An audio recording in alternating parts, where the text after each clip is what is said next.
Hey everyone, I'm Carey Pena here in our Inspired Media 360 studios with my friend Letitia Frye, auctioneer, entertainer extraordinaire. Thank you so much for coming in. Thanks for having me, Carey. To be part of our Beyond the Room series, no one is better suited to talk about the virtual and hybrid space than you.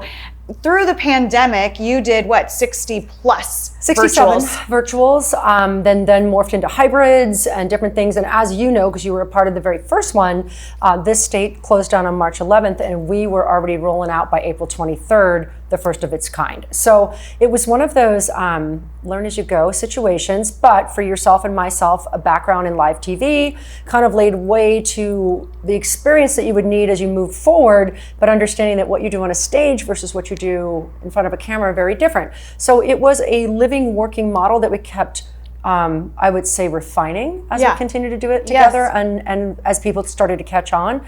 But for the most part, we were pretty much the blueprint on how. Did your organizations make money with those virtuals? They made a lot of money. And in many cases, more money than the in-persons. Depending on the actual client and event, but we learned so much, so many takeaways from this that will only enhance moving forward, whether they choose to be 100% in person, whether they are actually a combination of hybrid or they're going 100% virtual. There are things we learned through this that will apply to all three of those situations. The overall arch of what I learned, and I think that you're a tremendous part of that, is that storytelling is key.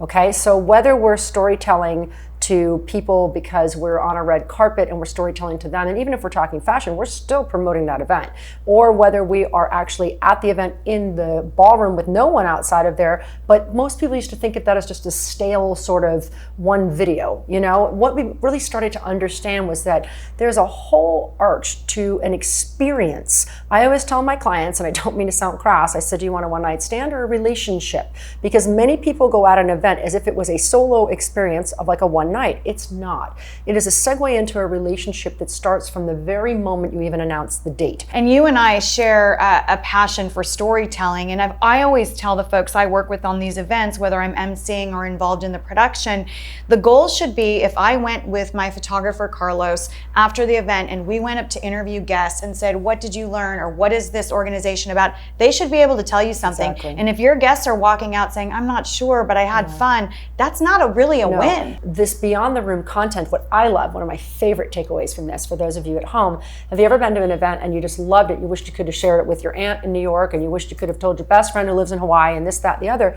We let you in the room. You did so many events, so it's probably a difficult question to ask, but were there any that stood out in your mind? I mean, really the goal should be making each one unique and with clear objectives. I mean, we did Gigi's Playhouse together. We did 1 in 10 Fresh Brunch. So those were amazing, and we were able to put in an element of people in the room, hybrids. But I like challenges. So of course, to be totally frank with you at home, when we were here in Carey's studio doing the first one on April 23rd, I had a rosary, I had a candle, I had magic rocks, I was praying on my knees. I was pretty sure I was going to tank my career. But that was for Valleywise Health. That was for Valleywise Health, and it was a tremendous, tremendous success. But we were all on, and plus you have all the stresses. We're going through a pandemic. We're going through it. We're upside down, and you're trying to blaze new trails. It's easier to look back and go like, oh, we did it. But during it, it's terrifying. However, taking a polo match from Jackson Hole that somehow was going to take place and creating a virtual event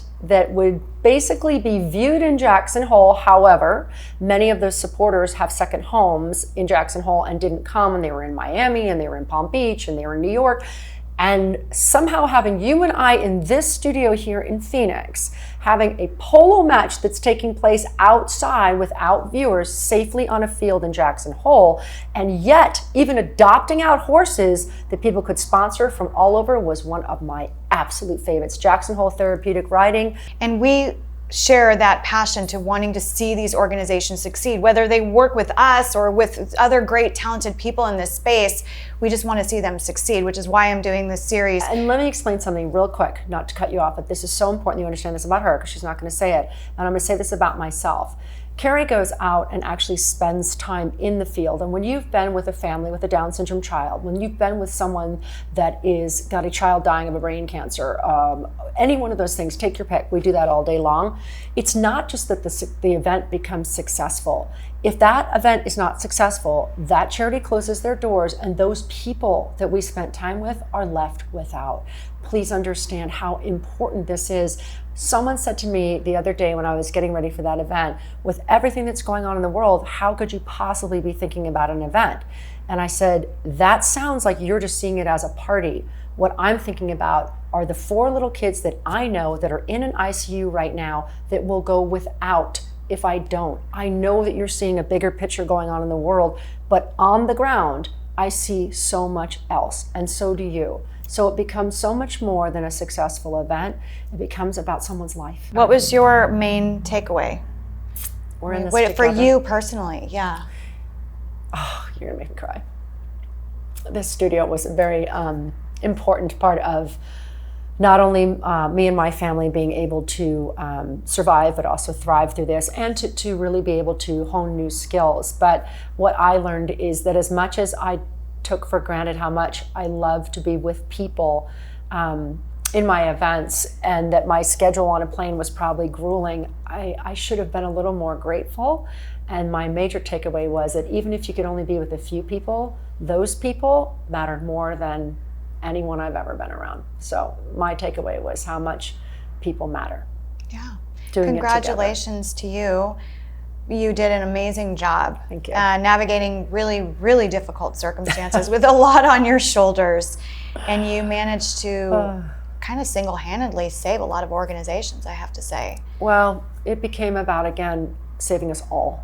It wasn't about any one of us, it was about all of us. And that's what I loved, is watching studios that used to compete, working together, people that didn't, it was just collaboration at all times, because it came about the better good for collaboration over competition every day. I mean, we're featuring several AV companies that also stream. We stream, they stream, but sometimes we work together. Oh, you know me, someone said to me, you've trained every single one of your competition. And I said, I don't believe in competition. I believe there's that enough there's work more to go work around than there are Yes. good people that are really good at what they do. Well, you know, we love you, and you're love welcome you. in this studio anytime. And we have some shows that we're producing together, in-person, hybrid, and in-person, virtuals. hybrid, full virtuals. And Carlos might need to walk me through it. I think I forgot how to do it. Thanks for watching, everyone. And that's her puppy, Fozzie. He's in the studio audience. Take care.